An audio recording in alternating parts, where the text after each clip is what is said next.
Welcome to Nasdaq Trade Talks. I'm Jill Malandrino, Global Markets Reporter at Nasdaq. Joining me is Josh Levin, Chief Strategy Officer of OpenInvest, to discuss custom values-aligned investing and the technology behind it, as advisors are increasingly tasked with showing clients the path to responsible investing. Josh, it's great to have you with us. Welcome to Trade Talks. Thanks so much for having me, Jill.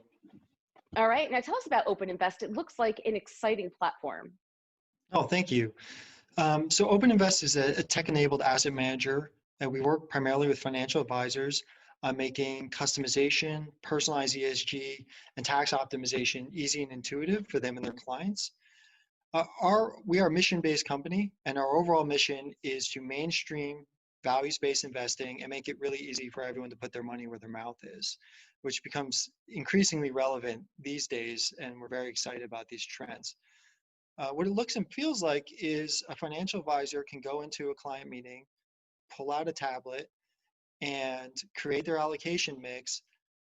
But instead of selecting funds now, they're selecting underlying benchmarks. So for example, I want to put the client 25% Nasdaq 100, 50% MSCI World, the rest in my firm's alpha strategy. Great. This is my best financial thinking for the client.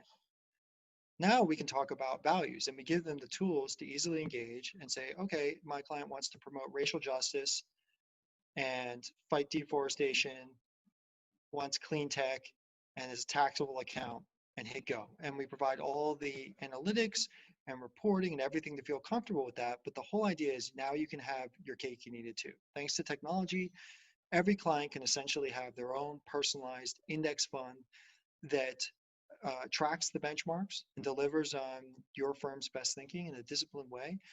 But the software can take away that complexity and allow you to just focus on what the client cares about and seamlessly overlay that into the account and then tell the story back to the client.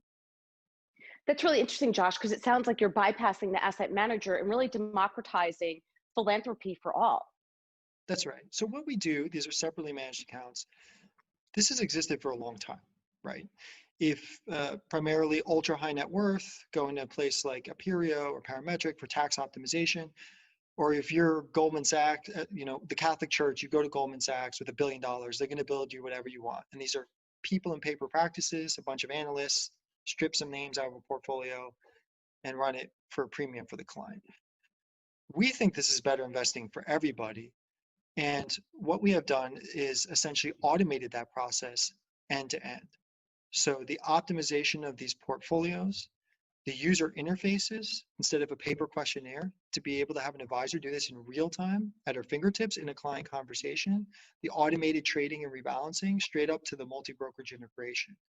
So we've essentially disintermediated the asset manager and put all that power down at the advisor's fingertips in an intuitive and rules-based way. And we think this is the future and how ESG is truly going to mainstream. Because we all know this is taking off, but commingled vehicles are just a band-aid here because everybody has different values. All you have to do is look at what's going on in this country. You probably don't even want to talk to your family about what's going on in this country because you're not going to agree. So to then stick everybody in the exact same solution is, well, it's certainly not going to tackle the opportunity. So we need a new set of technology and a new supply chain to make it easy to actually have these conversations and derive all the business value that's going to come out of them as well. Yeah, that's an excellent point that you bring up, Josh, is about how arbitrary ESG factors can be. You also brought up something interesting in the beginning about investing in racial justice. Tell us more about that. Sure. Obviously, this has become very salient in the investing universe today. It's been an important issue for a lot of people for a long time.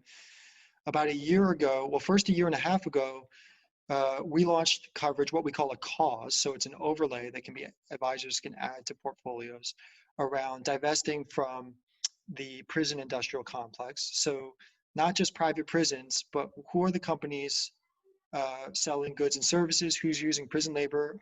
On the positive side, which companies are doing the most to hire the formerly incarcerated.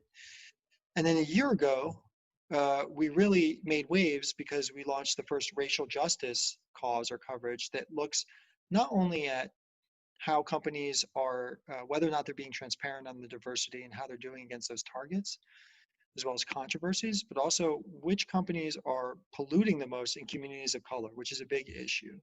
So it was on the available data, it was our best attack on this issue in the investing world.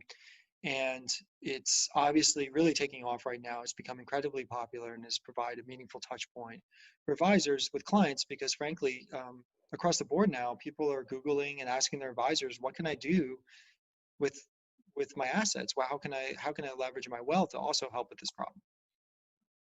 And do you think this really has an impact?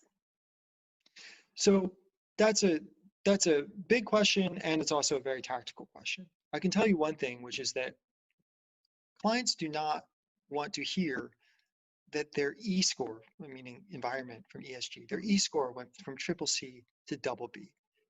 And this kind of very basically boring institutional type feedback loop has, I think, stymied a lot of growth of values-based investing in the wealth space, especially mid-market wealth space. People really want to know and feel in intuitive terms what impact they're having. So another area that OpenInvest has pioneered is creating very intuitive, relatable impact metrics, and it is incredibly popular. It's our number one feature. And what I mean is our systems report to you and the client that this month you've avoided financing this many tons of carbon. It's equivalent to planting this many trees. Here's how many more women are on your boards versus the benchmark. Here's how many cigarettes you avoid financing. And when people see these numbers, it absolutely blows their mind. Like I said, it's our most popular feature, and we're continuing to scale that out and launching a number of new exciting products around that. So at a tactical level and a storytelling level, this is the answer. This is the type of reporting that people always wanted in the ESG space but didn't know to ask for. All right, Josh, and to wrap up here, tell us about the partnership with Nasdaq. Very excited to be collaborating with Nasdaq. It's their first foray into direct indexing. So this is the idea that instead of buying an index fund, clients can buy the underlying constituents directly from the Nasdaq 100 or any other index. And so joint promotional work and product development work, we're going to be making this broadly available to the advisors and other partners that work with Nasdaq so that they can start to have direct access both for tax optimization, but also for incorporating their values on a personal level and dynamically on top of the Nasdaq's constituent list. All right, Josh, great to have you with us. Thanks for joining me on Trade Talks. Thanks so much, Jill. All right, and thanks for joining me. I'm Jill Malandrino, Global Markets Reporter at Nasdaq.